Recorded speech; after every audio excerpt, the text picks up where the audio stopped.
Yeah, just wait until, yes. Yes. Thank you very much. I'd like to express my gratitude on behalf of the Landless People's Movement political party to Rear Admiral Peter or Petrus Vilho, Member of Parliament, for really coming to this house to try to intimidate political parties, but at least being honest about his mandate to kill and threaten us. I'm very happy that he has said it. And I will quote. First, at point 6, he says, however, if the current debate is anything to go by, his own words, there seems to be a deliberate, ideologically motivated attempt to use the current economic and health crisis to drive a wedge between the nation and its security forces. Very, very political.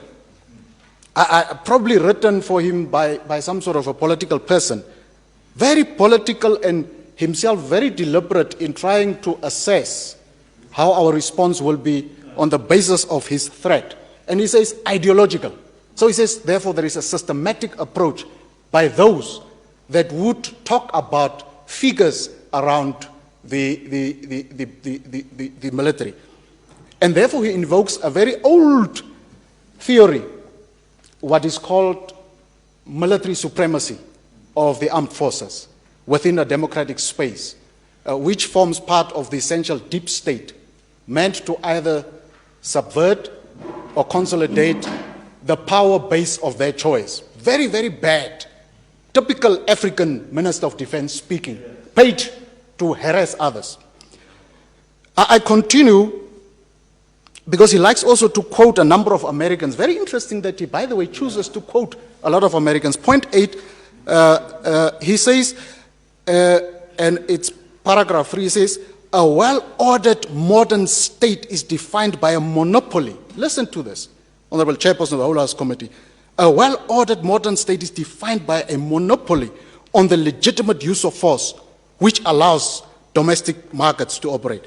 You see, this man is dangerous because he forgets that the state is the political equilibrium between political forces and civil society. When that equilibrium is not maintained, the state functions on two bases. First, one of its methods of self-sustaining, the state, not government, is through either coercive force or through consent.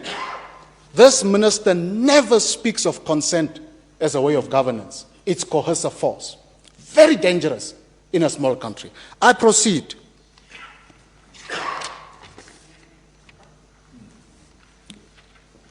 He goes to point 13 and says that there are a number of international dynamics, jihadist, Islamic jihadist threats in Middle East, North Africa, West Africa, and so on. And then he says, without qualifying, Namibia and its people will not be immune from such international security dynamics. He doesn't qualify, Honorable Chairperson, where they have picked up any thoughts around military jihadist activities in this country, how strong that threat is, how they are dealing with that threat. He generalizes it and actually imports a threat justifying the existence of their strategy in a threat that is not identified clearly to an important house that must approve a budget. In other words, if you allow this type of statements to be made, any Minister of Defense can identify anything as a threat from any other part of the world and say, we are also not immune from this threat, therefore give me more money. It's dangerous. He goes on and he says in point 16, you depend on your own resources to defend your national interest. I agree with that. And assert your supreme power and authority. I agree with that. And then he says, and the defense force is the embodiment of that power and authority. The power of the state, not of the government. Correct. Here he recognizes that there are two forms of relationships with state and government. First, a vertical one with hierarchies, and then a horizontal one. But then he goes on, agreeing to a vertical relationship.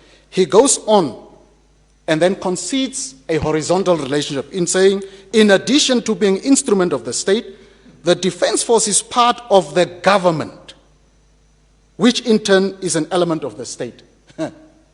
There is a dangerous horizontal impartation.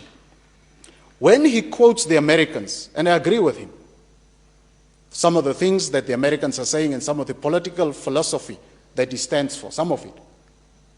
But when he quotes the Americans, I want to take him back and say that the very Americans recently, the Joint Chiefs of Staff in the US, said to his military forces, you are not here to defend President Trump.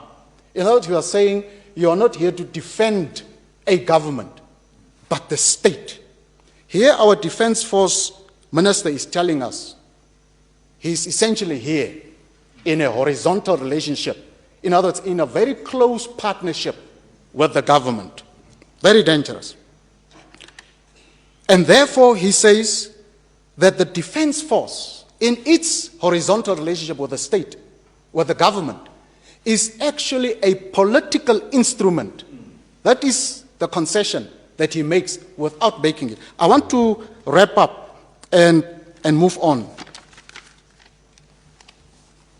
Very dangerous, point 18, Honorable Hambuka. Very, very, very dangerous. In fact, this statement we are going to take to our constituents to brief our constituents about the imminent threat that the Defense Force poses to some segments of society. He says, when one intends, supposedly now parliamentarians, he says, when one intends to destroy a state, the first thing that one wants to do is to render the Defense Force as powerless and useless as possible.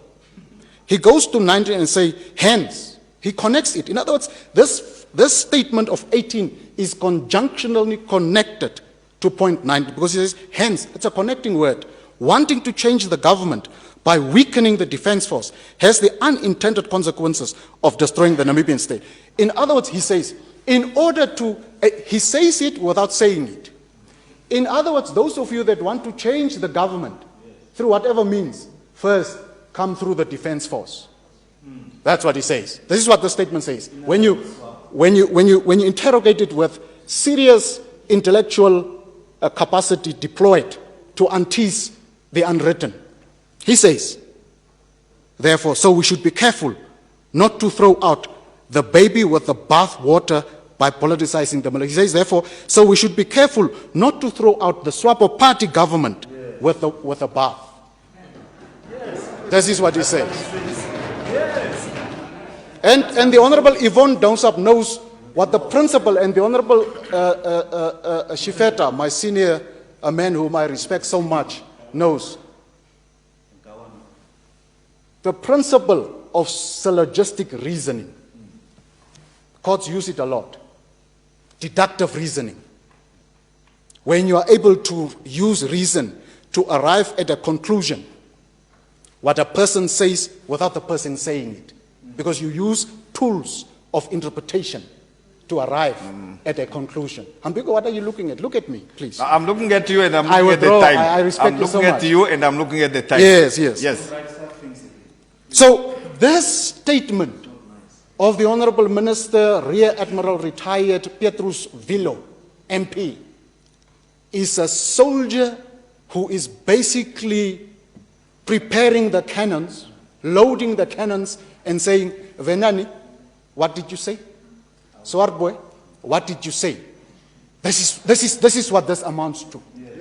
This is what this amounts to. And I know there are senior people like that, a strategic man, Franz Kapofi, to advise the defense minister on the use of philology in addressing us. Now, how do we support a man who has no voting power, brought in by the president, just like the Honorable Downsap and the Honorable Kalumbi Shangula and the Honorable Finance Minister Pumpu? No voting power, but he pretends to be the most powerful person, threatening elected leaders here. Yes. No, hold on. This is a very serious matter. It's serious, yes. You can Very come back. serious, fundamental to our democracy. You can come back because this question begins to say that Vilho does not tolerate nonsense from all political parties other than SWAPO. Yes, we must rewrite it, please. I then move, Honorable Hambuka, Honorable Minister of Defense,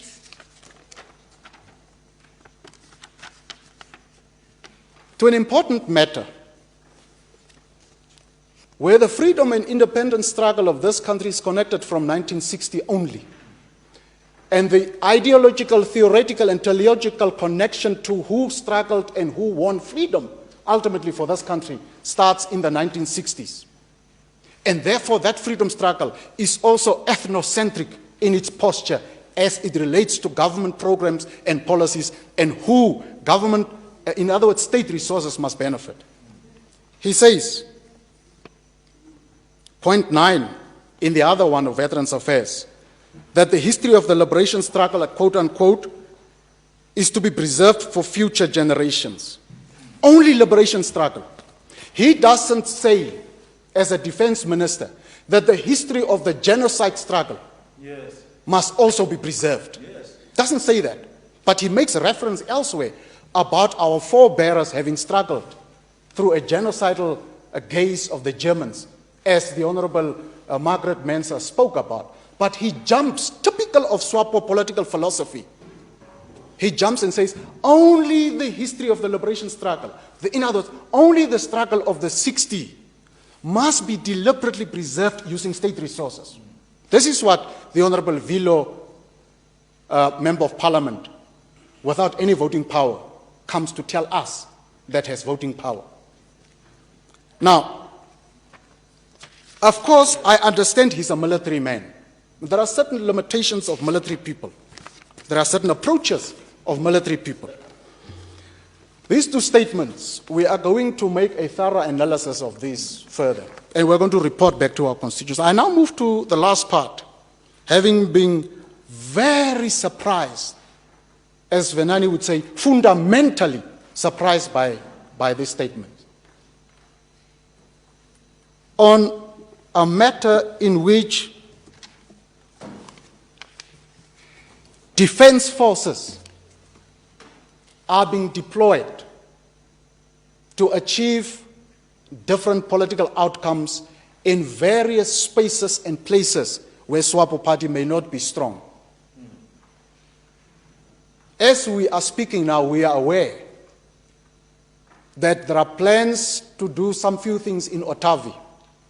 There are plans to do some few things in Hobabas, plans to do some few things in Keetmanshoop, to, in other words, predetermine electoral outcomes. That's why military bases sometimes are being constructed. We urge the minister to stick to his word of a non-political army. Then,